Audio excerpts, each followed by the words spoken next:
I do not fit into any genres, nor do I desire to conform to social constructs. I merely endeavour to write the thoughts of my mind, stories in time, previous lives, and tales of spectacular moments. So when I am asked by earthly nomads what type of poet I am, my answer is often convoluted. Fantasy mixed with truths, allegories and obscure metaphors that serve only to confuse the listener even more, so I implore your attention. Allow me to attempt an explanation for the situation I have found myself in, with the sincere intent of addressing it. I have multiple and varied characteristics, each representing a different life that I've lived. This is commonly known as being eclectic, so I can switch from established academics to more frequently used colloquialisms. I am that poet, the one who is not from this planet. I was sent away by my parents when my homeland was damaged, flew through space in a high-density alien capsule, entered the Earth's atmosphere at an inappropriate angle, crash landed in the Bermuda Triangle and roamed the lands in search of adventure. I questioned everything. Since all science is based on assumptions, it seems the biggest of them is that this world is real. Perception filters dissimulate the full picture. We only see what our overseers intended for us, so I made a point of looking beyond the dissemination.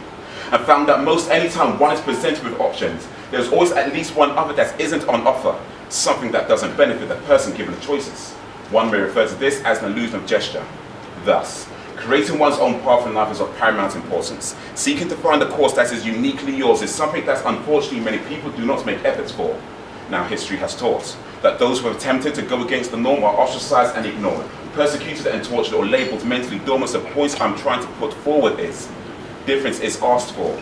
We're not actually welcome in these districts.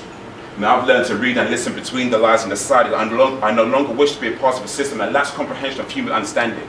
I do not claim to be an expert of anything, but if one does not accept the individuality of others, one misses the purpose of having many cultures, to learn from our differences, and to know strangers on a personal basis. But even I sometimes wish to end this, when I see the atrocities that ignorance is contended. I want to cast aside my human associations and revert back to a fantastical life form. But I can only do that once peace is born. Until then, I will continue to delve into the depths of awe, exposed to the dishonest and the hypocritical. So when you ask what type of poetry I scroll, I write the type that makes eyes fall, illicit lexicon that forms provocative overtures, journeys through a thought process, not limits itself to one existence. I write with a conscience of over 9,000 men, women and children. I'm a time-traveling mad scientist. My words will always rise above standard adjectives. By the time you see my next appearance, I would have already regenerated. You will not get used to me. I wear personalities like items of clothing. This is the fundamental principles of time traveling. You will not ever understand it if you insist on incessantly holding on to logic. Indeed, you must let go of it, because it can only take you so high. All else lies on the other side of trying. Who am I? I'm Satan's nemesis, 10,000-year-old deformed circus freak, vampire slayer, part cyborg, part shape-shifting whale stalking social norms, part unicorn trapped in human form. I am that. My speech will sometimes protrude slowly because I'm thinking how to appropriately articulate my emotions. Do not interrupt this process. I find it extremely disconcerting. I close my eyes when I forget my words and transport myself to another dimension, one where peace reigns throughout the continent and where there is no such thing as arrogance.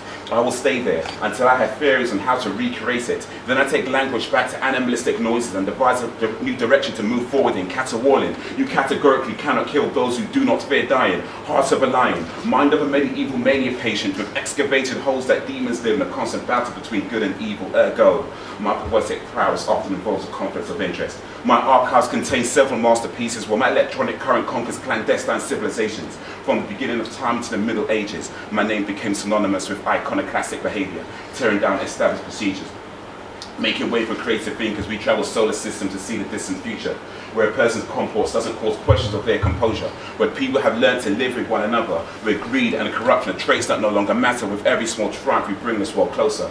I have seen the best and worst of what we're capable of. In some shape or form, I've been involved with every one of them, and countless combinations in between each of them. I am that poet. Trained by Master Goku when I was a world warrior by the age of 11. Rescuing princes from hidden kingdoms, swinging swords that infected creatures. I am that poet.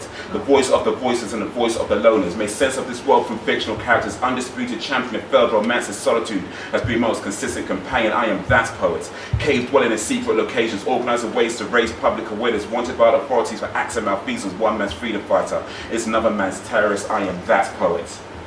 I will not confine myself to limitations. There are too many places I'm yet to experience. I am that poet. Thank you.